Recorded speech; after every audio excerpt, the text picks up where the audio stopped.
Namo Bhagavate Vasudevaya.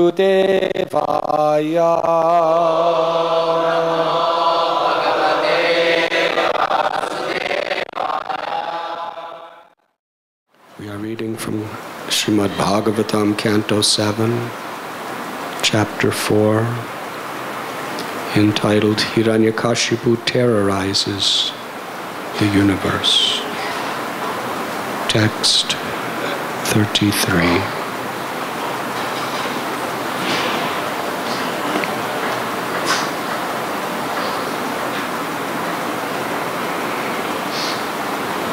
The qualities of Sri Prahlad Maharaj are being summarized herein.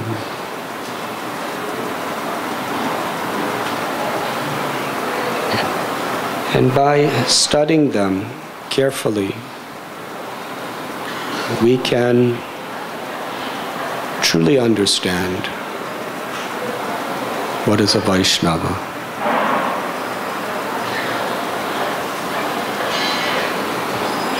We may read volumes and volumes of philosophy, memorize many teachings, and even have the power to speak in such a way that people are mesmerized.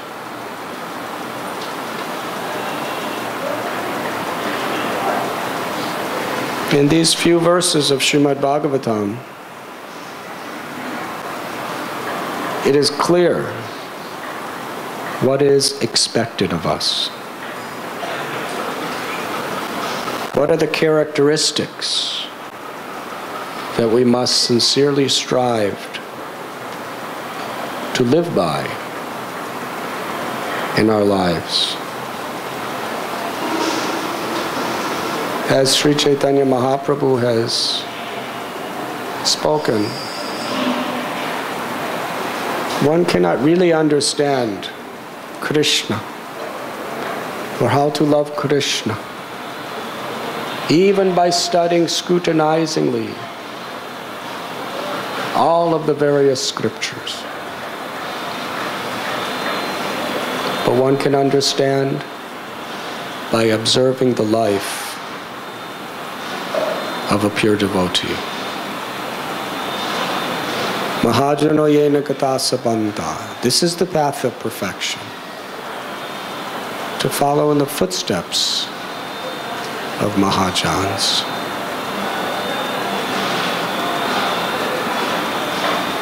Because this is the culmination, the essence of philosophy. It is what all the philosophy is trying to bring us to achieve. These personal qualities. Personal qualities do not necessarily come by getting a position. You may be a temple president, you may be a Sankirtan leader, you may be a counselor. You may be a GBC, a guru, anything. But you will not necessarily adopt those qualities just by having a position.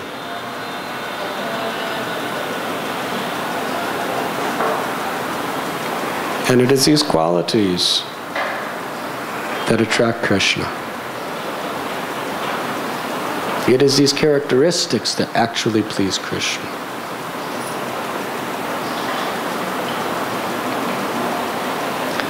They are not easily achieved. In fact, if we study these verses describing Prahlad Maharaj, it's very difficult. But yet, we must strive, we must pray, we must perform our service, study the scriptures, do our sadhana and everything else with the aim of developing these qualities.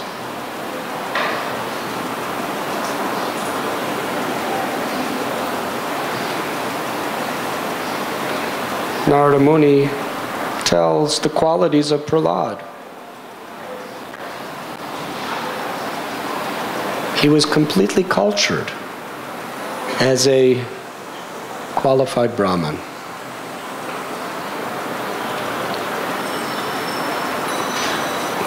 Srila Prabhupada has told us that this movement is especially meant to create a class of true Brahmins.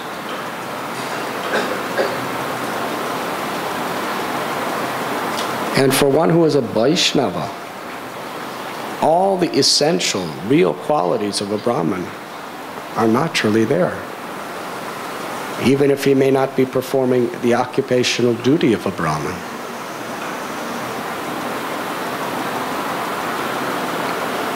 Having very good character and being determined to understand the absolute truth.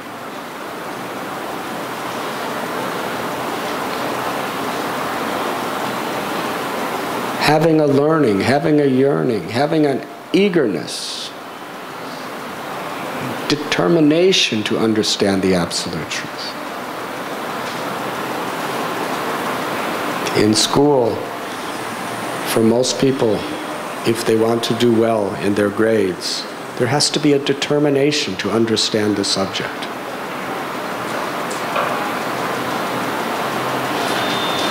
When we read the books, when we come to the classes,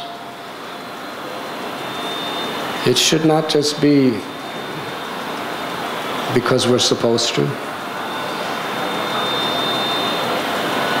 It should not simply be for social purposes. It should not be to catch extra rest.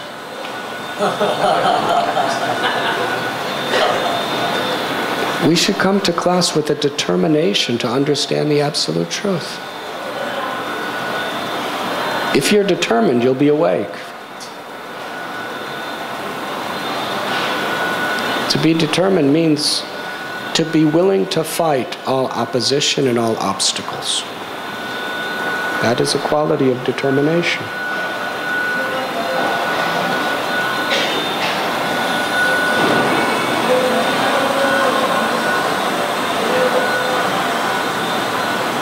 He had full control of senses and mind. And he was kind to everyone.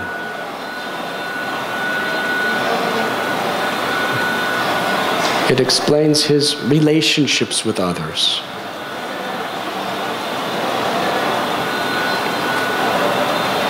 How, and all of these qualities can only take place in a person who is not envious,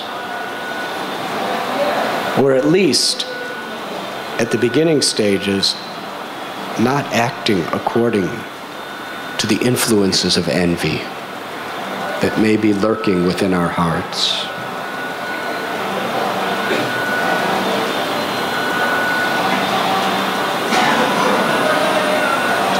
To respectable persons, Prahlad Maharaj acted like a menial servant. This is very interesting. He's the favorite son of the king. Usually someone in that position is naturally very proud. But to all respectable people, Prahlad Maharaj acted like a menial servant, which means he was willing to serve them in any way. Menial servant does not discriminate what is high service, what is low service, what is a prestigious thing to do, what is something that people may even criticize you for doing. Menial servant means you'll do whatever is required to serve that person, to please that person.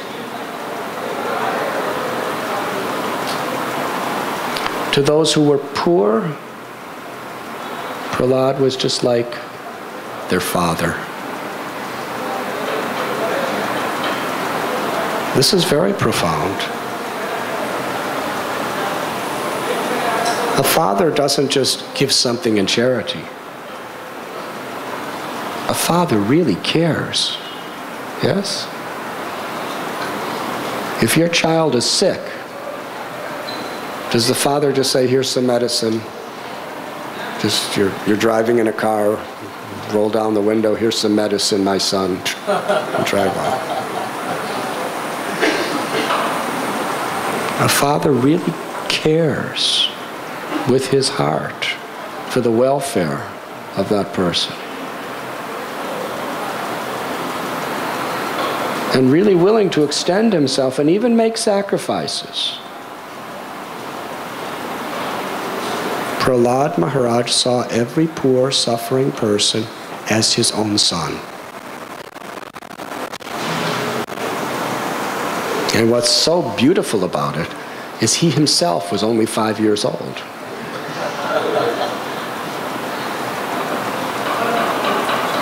This was the standard of his devotion.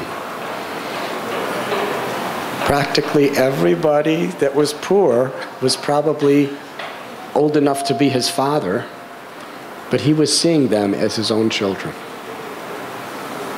Why? Because he had something to help them, to serve them.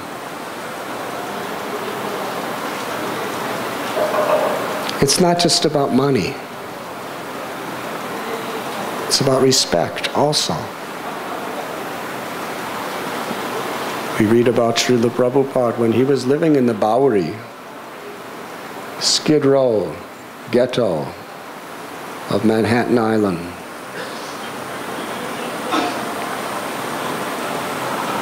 There were people who were really, really poor.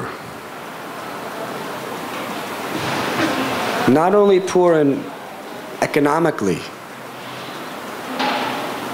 but poor in every sense of morality.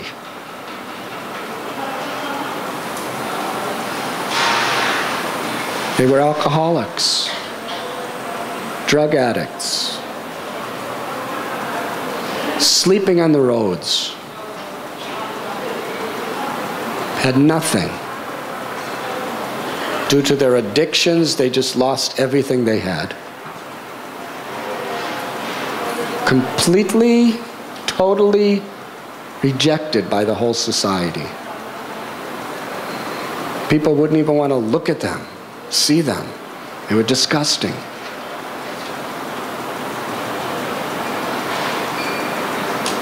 Srila Prabhupada had less money than they did. Yes? He had practically nothing. But yet, he was intoxicated with Krishna's love. He would walk amongst them. He always showed respect for them. He always showed honor for them. In fact, he was the only person in the whole universal creation that gave them any respect or honor. They would open the door for him to reciprocate. They would not do that for anyone else. Everyone else, they'd slam the door in their face. Prabhupada, they would open the door. Because he was giving them a sense of dignity. And in giving a person like that a sense of dignity, you're actually giving them the strength to give up their bad habits and improve themselves. Just give them money, you're not really helping them very much. Just give them some medicine, you're not really helping them very much, because the medicine and the money and some food is not going to give them the strength to overcome their suffering, miserable condition. But if you give a person a sense of dignity, you can actually give a person a sense that my life has some value. That there is something in me that is good. I don't see it. Nobody else sees it, but this person sees it, so it must be there. And that could give one the strength to overcome so many obstacles, to come out of Maya and attain Krishna. So yes, Prabhupada was like a father to those people. And little Prahlad, 5 years old, he was also like a father. He respected everyone. He gave honor to the dignity of every living being. Now, how is that possible? From a psychological perspective, we could analyze how it is very, very vital for encouraging a person who is in a very, very depressed condition. But Prahlad, Srila Prabhupada, and the great souls, they are seeing from a different perspective. Vidyavanaya sampane brahmani gavihastini sunichaiva swapakecha pandita samadarshana. They are seeing the ultimate good in every living being. Whether they are Brahman, or a cow, elephant, dog, or dog eater. Chandala. They're seeing beyond the external dress. Vasam sijunani yata vihaya. This body is a dress. This mind is also a dress. It's like this body is the outer clothes. The mind is like the underwear.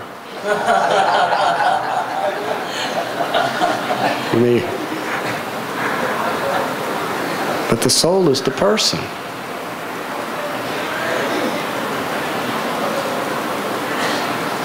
Now you may or may not like the person's clothes, and you may not like his underwear. But it's the person that is important. And every living being, who, whatever their designation may be, whatever clothes they may be dressing, they're a part of God. They're Satchidananda, they're eternal, full of knowledge, full of bliss. They're our brothers, they're our sisters. Ham bija pratapita. Krishna is the Father, where everyone is our brother and sister. Everyone's pure. There's love of God there everywhere. If someone sees that in you, sees godliness in you, sees purity in you, sees divine love in you,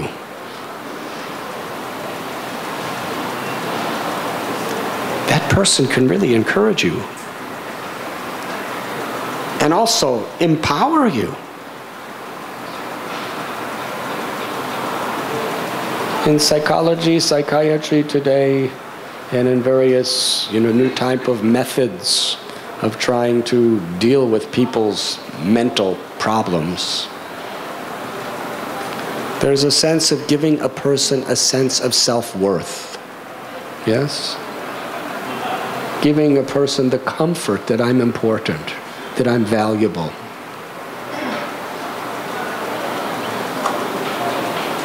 Because in this world of Kali Yuga, there are so many situations that could really be depressive to a person's mind.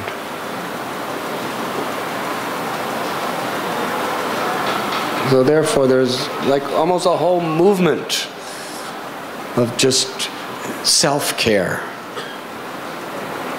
feeling of self-value.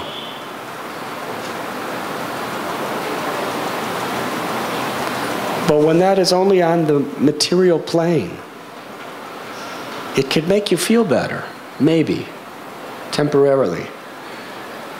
But it can also inflate your false ego and give you a really illusory sense of your value.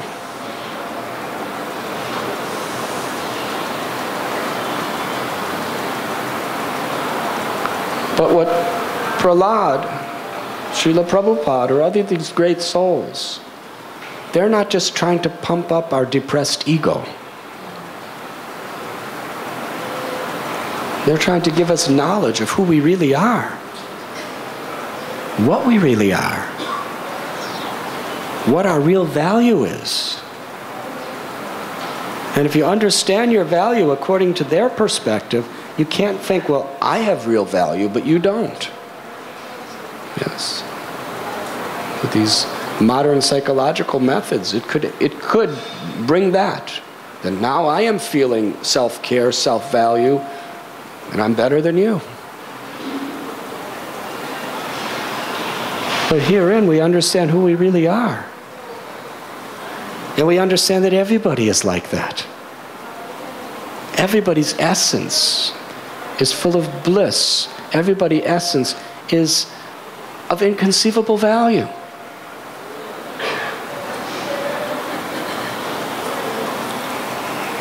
Sometimes Srila Prabhupada compares the Vibhinamsa, the soul, which is just an infinitesimal little part of Krishna, who is Vibhu, who is unlimited, to a spark. Krishna is like the sun, and the jivas are sometimes compared to little sparks or rays of the sun. Now, from the perspective of a spark, what is the significance of a spark? Hare Krishna. They're so tiny, so small, anu, very, very little. They can't illuminate very much.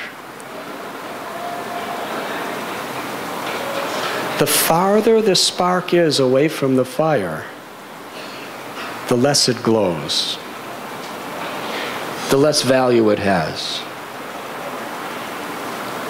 But when that spark comes closer and closer and closer and closer to the lotus feet of Srimati Radharani, who is the source of all love, of all devotion, then that spark glows brighter and brighter and brighter. And when that spark is very, very close to Shri Shri Radha Gopinath, it can generate light that could illuminate an entire world and an entire universe. That little infinitesimal spark.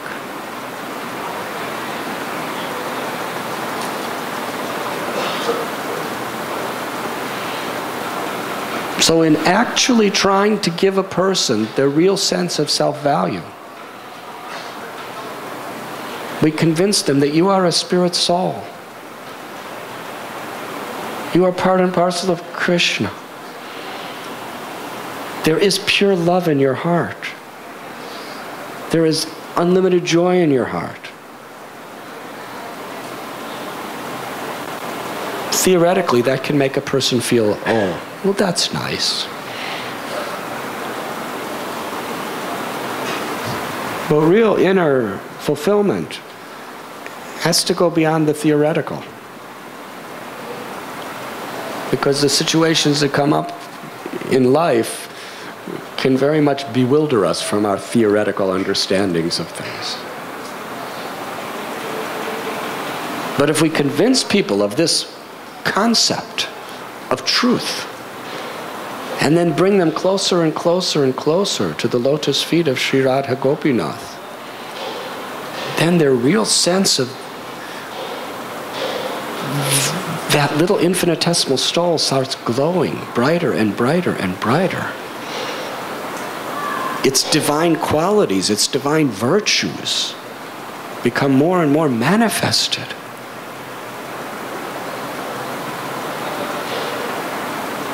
And in the spiritual world we find, although there are unlimited jivatmas, how many jivatmas are in the city of Bombay? Just the rats alone are countless. What to speak of the humans and the mosquitoes and all the microbes and other little cockroaches and everything else. How many jivatmas are here? in India, in the earth, in the universe, in the cosmic manifestation. Could human intelligence ever even create a number that could estimate how many Jivatmas are in the cosmic manifestation? Yes? It's impossible. Unfathomable. Well, this is just a small little place. This is just the prison. The amount of people in prisons usually is a very small percentage of society. How many Jivatmas are in the spiritual world? Goloka Vrindavan. And in the vicinity of Goloka Vrindavan there is Vrindavan, Svetadvip, and then there is Dwarka and Mathura. Unlimited Vaikuntha planets, and in each Vaikuntha planet there is more living entities than in the whole cosmic manifestation. In each of those Vaikuntha planets. And there are unlimited Vaikuntha planets. And Goloka Vrindavan is the biggest and the best of all of them. How many living entities? But yet because each living entities, that their heart is so close to Krishna due to love, that Krishna, he can make everyone feel that I love only you. Yes? He can make everyone feel that my full love, my full affection, my full attraction is just for you.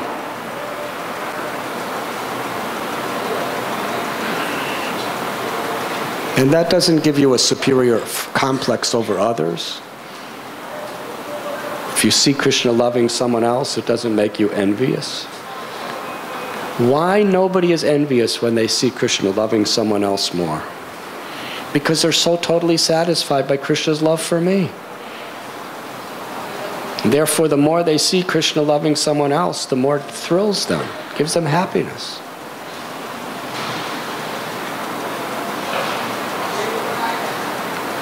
So yes, the closer the soul comes to Krishna, the more the real value of the soul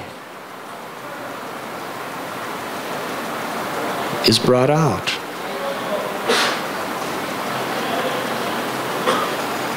So a real father who is trying to help the poor is not only giving them some physical symptomatic relief, but a person who is giving them the knowledge of who they really are and then bringing them closer and closer and closer to Krishna. Therefore, Lord Chaitanya Mahaprabhu has given an instruction to all you people from India. Bharata bhumite hoila manusya janmajar, janma sarataka kara kara paru upakar. That we should all perform the highest welfare work for human society. And what is that highest welfare work? To bring people closer to Krishna. To feed people, to nourish people on the spiritual platform. And our physical welfare work and our emotional welfare work is always connected to the needs of the soul. That is para upakar. People are hungry. Give them food. They're hungry again. Give them prasad. They'll be hungry again. But in the process of eating that food, you have brought them a little closer to Krishna. You have awakened the soul to its true glory. Hospitalization. Prabhupada in so many ways said we are not interested in hospitals. That is just philanthropy. But if you can give a person medicine, heal a person's sickness, but at the same time put them in an environment where their souls are being awakened, where they're coming close, where that little, that practically burnt out little tiny spark that's just laying in the dry sand, and it's practically, there's no light at all in it. If you can somehow or other bring it closer, closer, closer to the lotus feet of Radha and Krishna, then that type of philanthropy is para upakar.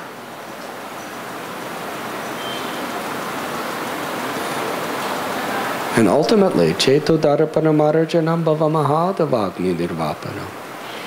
The prime benediction for the whole humanity at large is Krishna, who is descended in his name, in all of his fullness, in all of his opulence. Krishna has manifested in his name. So therefore, the greatest charity that we can possibly offer to another, with real care, with real love, is to bring people closer to Krishna by inducing them to take shelter of the holy name. Hare Krishna, Radha and Krishna. We can be close to Krishna in every situation and allow that little soul in our heart to blaze with love, with all good qualities. And the holy name is a method by which we could remain close to Krishna in every situation, everywhere, at all times. Therefore, it is the prime benediction. Radha and Krishna are their names. So this was Prahlad Maharaj. Even though he was a little 5-year-old boy, he cared and loved for the poor like his own father. And it wasn't only the poor in wealth, that is included, but it was the poor in heart. Of course, in the Bible, Jesus said, blessed are the poor in heart. But what he's speaking about, poor in heart, means those who have humble hearts. Those who realize that nothing is mine. Everything is the property of God. The more we realize that, the more we are eager to come closer to God.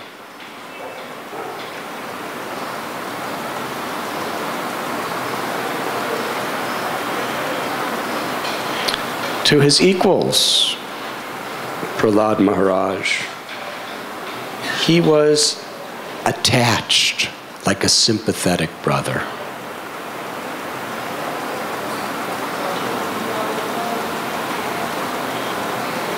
That means to other Vaishnavas who are equal.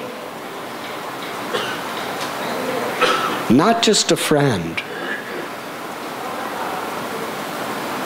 We should have friendships with our God brothers, our God sisters in this way. Friendship.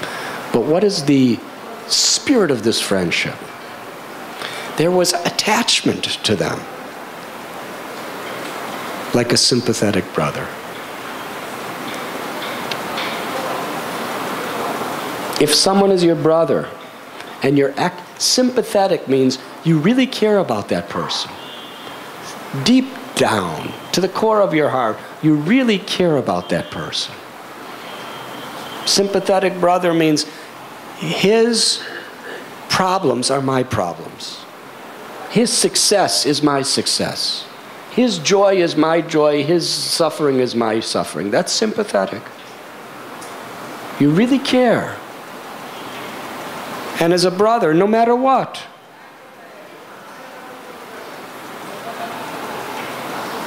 sympathetic brother.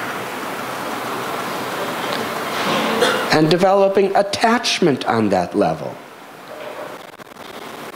Mayavadis, they sometimes are against any type of attachment.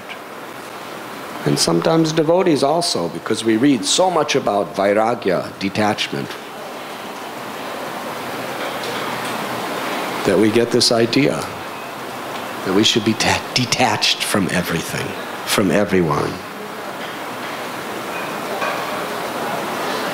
But in Vaishnava society, we find here, Prahlad, he is attached to his equals. But he's not attached to exploiting them. He's not attached to them for his sense gratification. He's attached to them because he knows they are his brothers, his sisters. They are Krishna's children. And he's attached to serving them. He's attached to serving them with love. That is how we should try to cultivate relationships with all of our peers. An attachment to serving them with love. Rupa Goswami explains the 6 loving exchanges. To be attached to those exchanges with each other is very good. It's the symptoms of a Mahajan.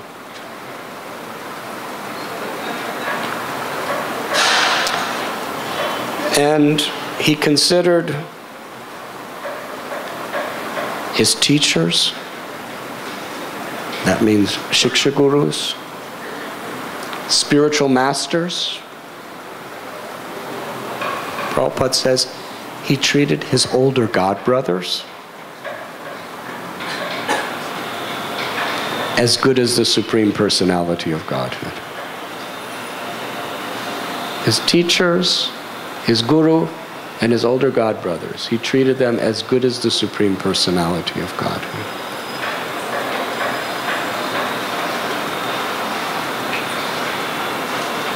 And how was he able to do this? He was completely free from unnatural pride. Why doesn't it just say completely freed of pride? Why unnatural pride? Because in spiritual life there's pride. But it's natural pride. Natural means based on truth. To be proud of Krishna is natural pride. To be proud of other Vaishnavas for the good things they do, because they know they're being empowered by Krishna, is natural pride. If you're proud of Krishna, will you not spontaneously be proud of anything Krishna does through someone else?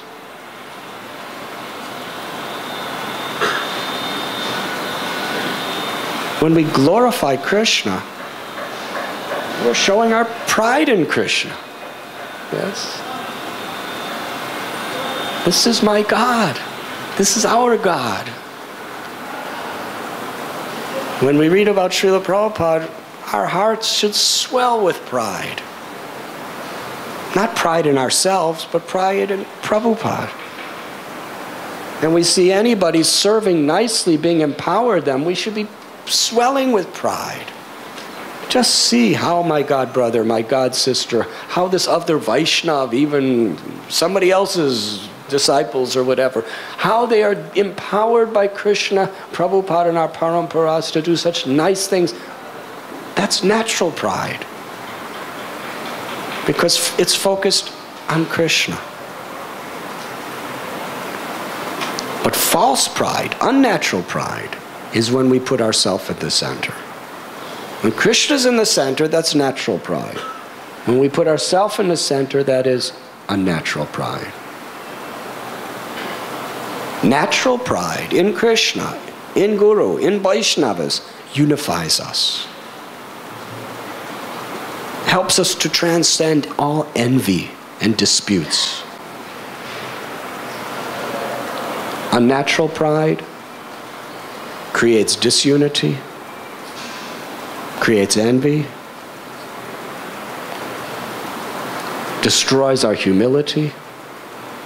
Natural pride increases our humility.